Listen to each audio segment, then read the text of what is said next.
গীতায় লেখা আছে, যখন তুমি কষ্ট আর কটু কথা দুটোই সহ্য করতে শুরু করবে তখন বুঝবে তুমি বাঁচতে শুরু করেছ। যদি ভগবান আপনাকে অনেক বেশি অপেক্ষা করাচ্ছেন তাহলে প্রস্তুত থাকুন। তিনি আপনাকে যা চেয়েছেন তার চেয়ে অনেক বেশি দিতে চলেছেন। জীবন নিয়ে বেশি ভাববেন না। যিনি আপনাকে জীবন দিয়েছেন তিনি কিছু না কিছু ভেবেই দিয়েছেন।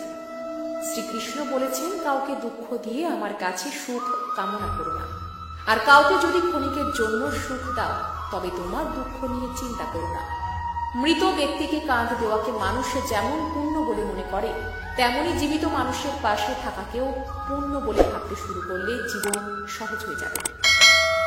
আমাদের অকারণে কোনো মানুষের সাথে দেখা হয় না। আমরা কিছু মানুষের থেকে শিক্ষা পাই আর কিছু মানুষের থেকে জ্ঞান পাই।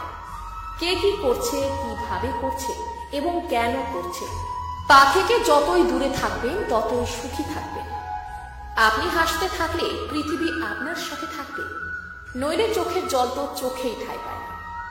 যদি কেউ আপনার ভালো কাজকে সন্দেহ করে তাহলে মন খারাপ করবেন না, কারণ সন্দেহ সর্বদা স্বর্ণের বিশুদ্ধতার উপর করা হয়, কয়লার কালো দাগের উপর নয়। মনের শান্তি জীবনের সব থেকে বড় উপার্জন। উপদেশ, সঙ্গ এবং সময় কাউকে না চাইতে দিলে লোকেরা প্রায়ই সেগুলোকে সস্তা বলে মনে করে। একজন মানুষ যত শান্ত সে তত গভীরভাবে বুদ্ধিমত্তা ব্যবহার করতে পারবে। যেমন পাতা না ঝরলে গাছে নতুন পাতা আসে না, ঠিক তেমনি কষ্ট এবং সংগ্রাম ছাড়া ভালো দিনও আসে না। যে ব্যক্তি অল্পতেই খুশি তার কাছে সবচেয়ে বেশি খুশি আসে। যতক্ষণ আপনি ভয় পাবেন ততক্ষণ আপনার জীবনের সব সিদ্ধান্ত লোকেরাই নিয়ে নেবে। যারা আপনাকে সময় দেয় তাদের প্রতি সর্বদা আনুগত্য এবং ঋণী হয়ে থাকবেন। জীবনে অহংকার করো না, কারণ ভাগ্য সব সময় বদলায়। যেমনটি আয়না একই থাকে, শুধু প্রতিচ্ছবি বদলায়। শান্তিপ্রিয় মানুষ সুখে তাদের জীবন যাপন করে, তাদের ওপর জয় বা পরাজয়ের কোনো প্রভাব পড়ে না।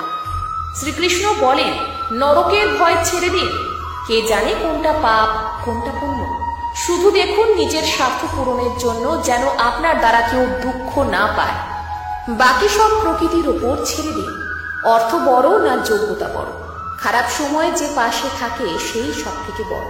কেউ যদি আপনাকে নিজের স্বার্থ পূরণের জন্য মনে করেন তাহলে তাকে স্বার্থপর ভাববেন না, কারণ আপনি তার জীবনে সেই উজ্জ্বল আলো যা সে অন্ধকারে দেখতে পায়। সবাইকে নিজের গোপন কথা বলবেন না, কারণ আজ যে আপনার সাথে আছে কাল সে আপনার বিপরীতেও যেতে পারে। আপনি যদি ভগবান শ্রীকৃষ্ণের পরম ভক্ত হয়ে থাকেন তাহলে কমেন্টে একবার লিখুন, রাধে রাধে। জয় শ্রীকৃষ্ণ। কথায় বলা হয়, জীবনে ভালোবাসাই হলো সুখের মূল। এটা সত্য। এবার প্রশ্ন হলো এটাই যে এই ভালোবাসা কার সাথে করা উচিত। যদি আপনি কিছুক্ষণের জন্য সুখ পেতে চান তাহলে ভালোবাসুন নিজের রুচি মতো।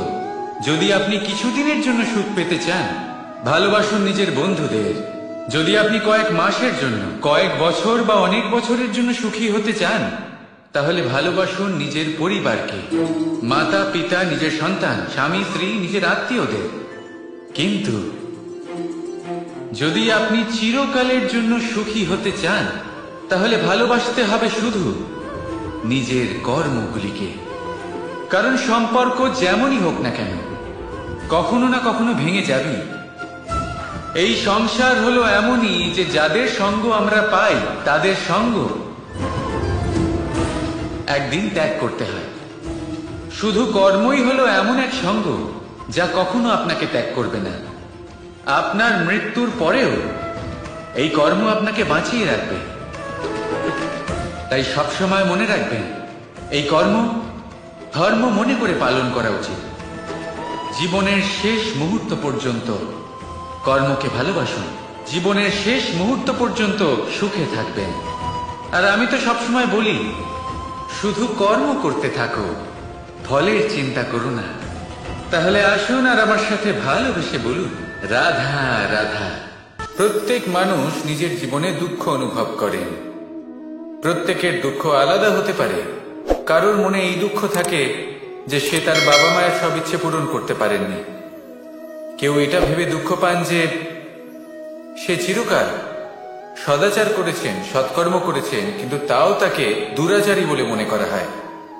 কেউ এটা ভেবেও দুঃখ পান যে তার সামনে যে ব্যক্তি রয়েছেন তার চোখে তিনি শত্রু হয়ে উঠেছেন বা দুষ্ট হয়ে উঠেছেন, যেখানে তিনি হয়তো কোনো অনুচিত কাজই করেননি। এবার এই সমস্ত বিষয় নিয়ে ভেবে নিজের ব্যক্তিত্ব নিয়ে সন্দেহ প্রকাশ করবেন না। যদি নিজের ব্যক্তিত্ব নিয়ে কোনো সন্দেহ থেকে থাকে, তাহলে কর্ম সংক্রান্ত প্রশ্ন করুন যে আপনি যা করেছেন তাতে কি উচিত ছিল, কি অনুচিত ছিল। যেটা প্রয়োজন সেটা এটা বোঝার যে আপনার অন্তর্মন, আপনার বিবেক আপনাকে কি বলছে, আর আপনার অন্তর্মন আর আপনার বিবেক আপনাকে যেটা করতে বলবে শুধু সেটাই করুন। আর তারপরে এই সংসার কি বলবে, কি ভাববে সেসব নিয়ে ভাবতে যাবেন না, কারণ এই সংসার তো ঈশ্বরকেও প্রশ্ন করে থাকে, ঈশ্বরকেও দোষী মনে করে। কখনো কখনো যখন কোনো ঘটনা মানুষের ইচ্ছা অনুযায়ী ঘটে না, তখন মানুষ এটা বলে যে হে ঈশ্বর, আপনি আমার পাশে থাকলেন না, আপনি বড়ই কঠোর, এটা আপনার দোষ। যেখানে বেশিরভাগ সময় হয়তো সে নিজেই নিজের কর্মফল ভোগ করছে, আর কখনো কখনো ঈশ্বর হয়তো তার জন্য আরো ভালো কোনো পরিকল্পনা করে রেখেছেন, কিন্তু মানুষ এটা বুঝতে পারে না। তাই দিনের শেষে যেটা প্রয়োজন সেটা হলো নিজের মনের কথা বুঝতে হবে। আপনার বিবেক কি বলছে শুধু সেটাই করুন, আর সামনে এগোতে থাকুন। আমার সাথে ভালোবেসে বলুন রাধা।